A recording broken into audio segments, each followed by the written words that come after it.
سب سے پہلے یہ نکتہ سمجھنا ہوگا کہ حضرت امام حسین رضی اللہ تعالی عنہ نے یزید کی بیعت سے انکار کیوں کیا، تو اس پر مفصل گفتگو درکار ہے۔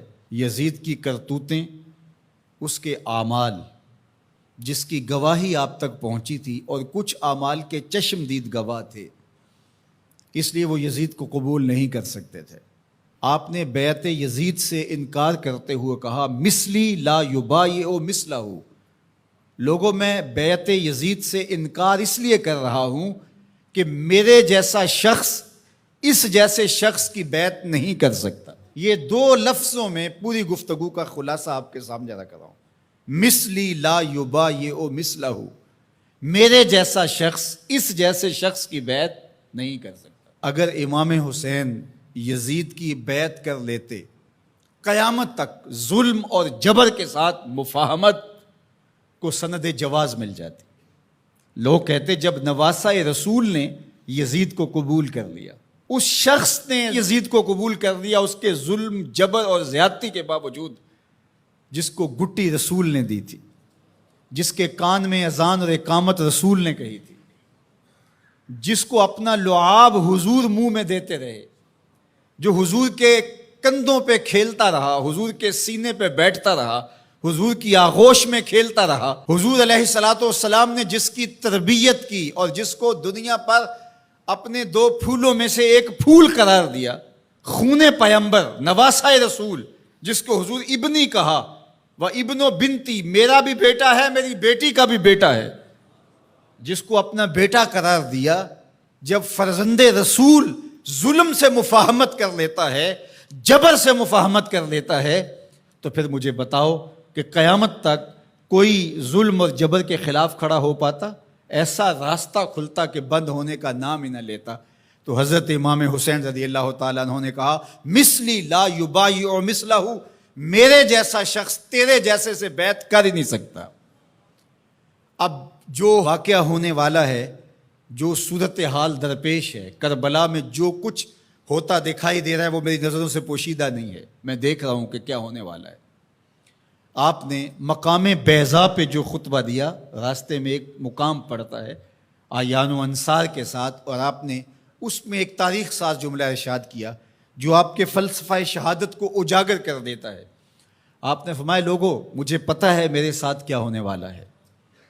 ظاہر آلات حرب و ضرب لے کر کے نہیں گئے تھے، اعیان و انصار اپنے ساتھ لے کر کے نہیں گئے تھے۔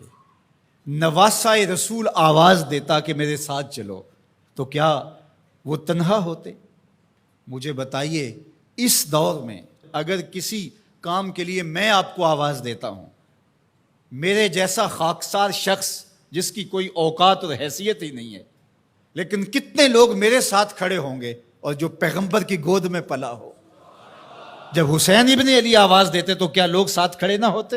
ترماح بن عدی بن حاتم، یہ حاتم تائی کا پوتا ہے، حضرت عدی بن حاتم کا فرزند ہے، جو حضور پر ایمان لائے صحابی رسول کا فرزند ہے۔ یہ راستے میں حضرت امام حسین کو ملا، تو اس نے کہا کہ حضرت اگر آپ میرے ساتھ چلے جائیں تو میں چند دنوں کے اندر 30,000 افراد کا لشکر آپ کی پشت پہ کھڑا کر دوں گا، اور پھر ہم یزید کی اینٹ سے اینٹ بجا کے رکھ دیں گے۔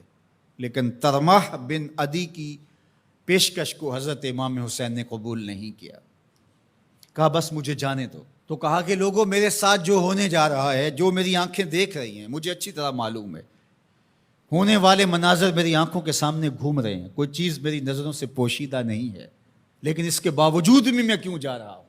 تو وہ لفظ سنیے، عزیمتوں کی کتنی دل آویز کہانی ہے، کانسیپٹ کتنا واضح تھا، تصور کتنے واضح تھے۔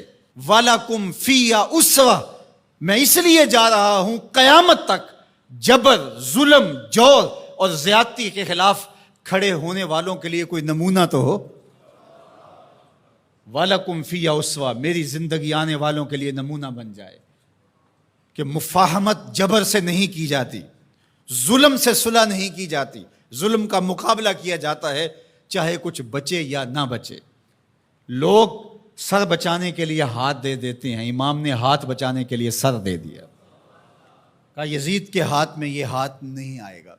آج پوری دنیا کے اوپر آزادی کی جتنی بھی تحریکیں چلتی ہیں، حریت فکر کی جتنی تحریکیں چلتی ہیں سارے حرارت خون حسین سے لیتے ہیں۔ گاندھی نے جب برطانوی سامراج کو للکارا تو اس نے اپنے لوگوں سے کہا کہ تم کہو گے کہ اتنے تھوڑے لوگوں کے ساتھ اتنی بڑی طاقت سے ٹکر لینا دیوار کے ساتھ سر پھوڑنے کے مترادف ہے، لیکن میرے سامنے حسین ابن علی کا اسوہ موجود ہے۔